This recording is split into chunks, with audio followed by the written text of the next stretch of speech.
ইব্রাহিম খলিলুল্লাহ বন্ধু ছিল। ইব্রাহিম খলিলুল্লাহ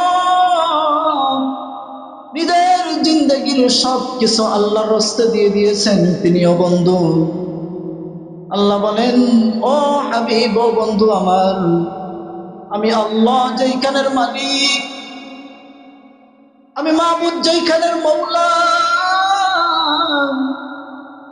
আমার রসুল সেইখানের রসুল। এই কারণে আমার রসুল ইমানদারের জন্য রহমত, বেঈমানদারদের জন্য রহমত। এই কারণে দুনিয়ার মানুষ শুনে রাখো, ও মুরব্বী বাবারা, যুবকরা শুনে রাখো, আজ তো আমরা রসুলের পরিচয় জানি না, তিনি কে। তানার পরিচয় আমাদের কাছে নাই, তানার পরিচয়ের কোনো খবর আমাদের কাছে নাই। যদি খবর থাকতো যুবক, আইরে নবীর একটা সুন্নাত তুমি ছাড়তে পারতে না। তোমার মধ্যে যদি নবীর মোহাব্বত থাকতো, তুমি যদি নবীকে চিনতে, ও যুবক, যদি নবীর মোহাব্বত তোমার মধ্যে থাকতো, তাহলে তুমি নবীর প্রত্যেকটা সুন্নাত তোমার শরীরের মধ্যে দেখা যাইত। আমরা জবান দিয়ে বলি আমরা নবীকে চিনি, নবীকে মোহাব্বত করি, কিন্তু আমাদের কাজ, আমাদের কর্মের মধ্যে প্রকাশিত পাই। আমরা আমাদের শরীরের দিকে তাকাইলে নবীর কোন সুন্নাত আমার শরীরের মধ্যে দেখা দেয় না। আমাদের শরীরের মধ্যে নবীর কোন চিহ্নই দেখা যায় না। দুনিয়ার মানুষ শোনো, এমন একজন পয়গম্বর আমাদের জন্য পাঠিয়েছেন, আইরে প্রত্যেকটা মিনিট, প্রত্যেকটা সেকেন্ড তিনি উম্মতের জন্য এত দরদি, এত দরদি, এত মায়া করতেন জানো। আইরে যখন নবী করিম সাল্লাল্লাহু আলাইহি ওয়াসাল্লামকে তায়েফের ময়দানে আঘাতের পর আঘাত করতেছে, জিবরাইল আলাইহিস সালাতু ওয়াস সালাম এসে বলতেছেন, হাবিব, আল্লাহ এই পাহাড়কে, সবচেয়ে বড় পাহাড়কে আদেশ করছে আপনার কাছে এসে অনুমতি চাওয়ার জন্য। আপনি যদি একবার অনুমতি দেন, এই পাহাড় সমস্ত তায়েফবাসীদেরকে চাপা দিয়ে মেরে ফেলবে। নবী করিম সাল্লাল্লাহু আলাইহি ওয়াসাল্লামের দেখেন কত উম্মতের জন্য দরদি, উম্মতের জন্য নিজের দিলটা জার জার হয়ে যেতেছে, রক্তই টপ টপ করে রক্ত পড়তেছে। তারপরও হাবিবে কিবরিয়া মুহাম্মাদুর রাসূলুল্লাহ সাল্লাল্লাহু আলাইহি ওয়াসাল্লাম বলতেছেন, ও জিবরাইল, শোনো, এদেরকে যদি আমি বা আমার কারণে যদি এরা মারা যায়, তাহলে হতে পারে এদের মধ্য থেকে অথবা এদের পরবর্তী যারা জেনারেশন আসবে তাদের মধ্যে আমার উম্মত থাকতে পারে।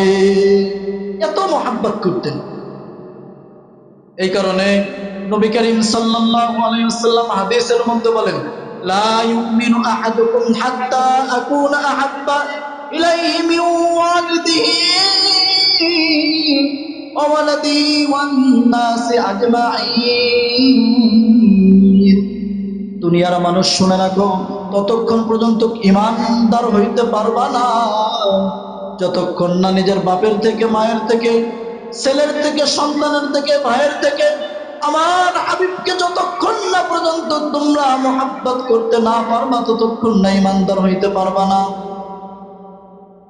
এই কারণে শুনে রাখেন, সাহাবায়ে কেরাম এমন ভাবে আল্লাহ রাসূলকে মোহাব্বত করতেন, আরে নিজের পিতার থেকে বেশি ভালোবাসতেন, নিজের সন্তানের থেকে বেশি ভালোবাসতেন। একবার নবী করিম সাল্লাল্লাহু আলাইহি ওয়াসাল্লাম, পিতার নাম আব্দুল্লাহ, ছেলের নাম আব্দুল্লাহ। পিতার নাম কি? আব্দুল্লাহ, ছেলের নাম আব্দুল্লাহ। ছেলে সাহাবী, পিতা মুনাফিকদের সর্দার। নবী করিম সাল্লাল্লাহু আলাইহি ওয়াসাল্লাম সাহাবীদেরকে নিয়ে দলবদ্ধ করে যাইতেছেন। নবীর পায়ের হাঁটার কারণে কিছু ধুলা উঠতেছেন।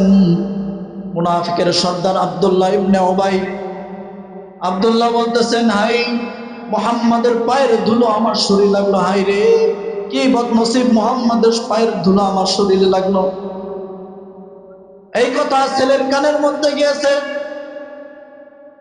ছেলে শোনার সাথে সাথে রসুলের কাছে বলল, রসুল আপনি একবার অনুমতি দেন, আমি এখনই আমার পিতার গর্দান আপনার পায়ের সামনে রাখবো। তার কত বড় সাহস, আপনার নামে গালমন্দ করে। আপনি খালি একবার অনুমতি দেন, কে পিতা কে সন্তান কে ছেলে এটা আমার দেখার টাইম নাই, আমার রসুল সবচেয়ে বড়। কথা বুঝাইতে পারছি? কে সন্তান কে ছেলে কে ভাই এটা দেখার কোনো টাইম নেই আমাদের। যারা আজকে রসুল দাবি করে, যারা আজকে নবী দাবি করে, কেননা আমাদের তো বদনসিব, কপাল পোড়া, আমরা এখনো আমাদের দেশ থেকে এই আইনটা জারি করতে পারি নাই যে নবীর পরে নবী নাই, সংসদে আইন চাই। সবাই বলে নবীর পরে নবী নাই, জোরে বলে নবীর পরে নবী নাই, সংসদে আইন চাই। এটা আমাদের স্লোগান থাকবে। আমি যেখানেই কথা বলি এই স্লোগানটা সকলে দেয়, কেননা আমাদের নবীর পরিচয় আমাদের মধ্যে নাই। গত কয়েক বছর আগে আপনার সাভারে 2 অথবা 3 প্রশ্নর ভিতরে আসছেন, যে ছোট ছোট বাচ্চাদের প্রশ্নের ভিতরে আসছে যে তোমাদের নবীকে। তার মধ্যে কাজী নজরুল ইসলাম, বঙ্গবন্ধু, মানে কয়েকটা সাবজেক্ট আছে, নবীর সাথে কবিরকে তুলনা দিয়েছে। নাউজুবিল্লাহ। এখন আপনার সন্তান যদি নবীর পরিচয় না জানে, তাহলে তো সে কাজী নজরুল ইসলামের টিক দিয়ে চলে আসবে। কি বলেন? প্রত্যেকটা ঘরের মধ্যে সিরাতুন নবীর আলোচনা করা উচিত, প্রত্যেকটা ঘরের মধ্যে নবীর সুন্নাতের আলোচনা করা উচিত। নাহলে আজকে নবী আমরা চিনি না। নবী নবী কে? কে তিনি? তিনি কে? এই যে আজকে দিন এই যে সুন্দরভাবে আলোচনা করতেছেন বা আলোচনা শুনতেছেন, এটা একমাত্র আমাদের নবীর ওসিলা, আমাদের নবীর ওসিলা। নবী করিম সাল্লাল্লাহু আলাইহি ওয়াসাল্লাম যখন আরাফার ময়দানে বলতেছেন, সাহাবায়ে কেরাম শোনো, আমি কি দিন তোমাদের কাছে পরিপূর্ণভাবে বুঝাইতে পারছি? সমস্ত সাহাবায়ে কেরাম নবীকে বলতেছেন, রাসূল আপনি শুধু দিন বুঝাইছেন তা নয়, প্রত্যেকটা সুন্নাত, প্রত্যেকটা আইন, প্রত্যেকটা বিধান আপনি আমাদের হাতে কলমে শিখাইছেন। নবী করিম সাল্লাল্লাহু আলাইহি ওয়াসাল্লাম বলেন, আকাশের দিকে তাকিয়ে বলেন, আল্লাহ আপনি সাক্ষী থাকেন, আল-ইয়াউমা আকমালতু লাকুম দীনাকুম ওয়া আতমামতু আলাইকুম নি'মাতি ওয়া রাদিতু লাকুমুল ইসলাম দীনা। ও আল্লাহ আপনি সাক্ষী থাকেন, আপনি যে দায়িত্ব আমাদেরকে দিয়েছেন, আমাকে দিয়েছেন, এই দায়িত্ব আমি ঠিকভাবে পৌঁছাতে পারছি, আপনি সাক্ষী থাকেন। এই কারণে আমাদের কাছে আমাদের দ্বীন, আমাদের ইসলাম, আমাদের প্রত্যেকটা আইন, প্রত্যেকটা বিধান আমার আপনার পয়গম্বর হাতে কলমে লিখে সবকিছু সব মাধ্যমে বুঝিয়ে দিয়েছে। দিনের মধ্যে নতুন কিছু ঢুকাইবেন, এটা কখনো সম্ভব না। নবীর সিরাত, নবীর সুরাত, নবীর প্রত্যেকটা বিধান সবকিছু সাহাবায়ে কেরাম দেখছেন, তিনরা লিখছেন। আমরা উলামায়ে কেরাম এটা পর্যায়ক্রমে আপনাদের সামনে উপস্থাপনা করি। তাহলে আমরা কোন কোথায় ছিলাম? ভাইয়ের থেকে, ছেলের থেকে, পিতার থেকে, সব থেকে কাকে বেশি ভালোবাসতে হবে? আল্লাহ রসুলকে মুহাব্বত থাকতে হবে। দেখেন আব্দুল্লাহ তার পিতার গর্দান ফেলাই দিতেছে। আর একজন সাহাবী, আপনারা নাম শুনছেন, আবু তালহা রাদিয়াল্লাহু তাআলা, ছোট্ট বাচ্চা আবু তালহা। নবী করিম সাল্লাল্লাহু আলাইহি ওয়াসাল্লামকে দেখার জন্য সকলের সন্তানকে, বাচ্চাকে নিয়ে দাঁড়িয়ে থাকতো। কখন নবী আসবে আর তারা দেখে তাদের দিলটা ঠান্ডা করবে। কখন রসুল আসবে, তাদের সন্তানকে বলবে, ওই যে দেখো মুহাম্মদ আসছে, আল্লাহর রসুল আসছে দেখো। মুহতারাম হাজিরিন, ওমন একজন বাচ্চা সাহাবী হযরত আবু তালহা রাদিয়াল্লাহু তাআলা তার পিতাকে ডাক দিয়ে বলতেছেন, ওগো আমার পিতা, আল্লাহর রাসূল তো আসতেছে না। পিতা ডাক দিয়ে বলে, সন্তান, আল্লাহর রাসূল আসবে, একটু সবর করো। একদিন নবী করিম সাল্লাল্লাহু আলাইহি ওয়াসাল্লাম আসছেন। আসার সাথে সাথে আবু তালহা রাদিয়াল্লাহু তাআলা আনহু একটা দৌড় দিয়ে আল্লাহর রাসূলের কাছে যে বলতেছেন, ওগো আল্লাহর রাসূল, আমি আপনাকে ভালোবাসি। কে বলতেছেন?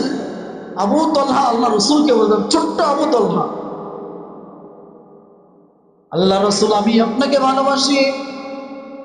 নবী করিম সাল্লাল্লাহু আলাইহি ওয়াসাল্লাম আবু তালহার দিক তাকিয়ে বলতেছেন, তুমি কি সত্যি আমাকে ভালোবাসো? আবু তালহা রাদিয়াল্লাহু তাআলা আনহু সাথে সাথে বলতেছেন, ওগো আল্লাহর রাসূল, আপনি এখন যে অনুমতি আপনি আমাকে দিবেন, আমি আবু তালহা একটু নিজের মধ্যে সংকোচ বোধ করব না, আমি সাথে সাথে আপনার অনুমতি গ্রহণ করব। নবী বলতেছেন, আবু তালহা শোনো, এই যে একটা অস্ত্র আছে, ওই যে তোমার পিতা, তুমি এখন যদি তোমার পিতাকে আঘাত করতে পারো। এটা বলার সাথে সাথে আবু তালহা রাদিয়াল্লাহু তাআলা ওই ধারার অস্ত্রটা নিয়ে একটা দৌড় দিয়েছেন। নবী বলেন, আবু তালহা থামো, থামো। আরে আমি রাসূল তো দুনিয়ার মধ্যে আসছি পিতা থেকে সন্তানকে আলাদা করার জন্য নয়। আমি রাসূল তো দুনিয়ায় আসছি সন্তান এবং পিতার মধ্যে মহব্বত সৃষ্টি করার জন্য। আমি রাসূল আসছি পিতা সন্তানের মধ্যে মহব্বত সৃষ্টি করার জন্য, ভাই ভাইয়ের মধ্যে মহব্বত সৃষ্টি করার জন্য আমি রাসূল দুনিয়ার মধ্যে আসছি। শুনে রাখো, একজন আরেকজনের মধ্যে মহব্বত সৃষ্টি করার জন্য। ও তালহা, আজকে যে কাহিনী তুমি আমাকে দেখিয়েছো, এর জন্য আমি অনেক খুশি হয়েছি। আমি রাসূল তোমাকে ভালোবাসি।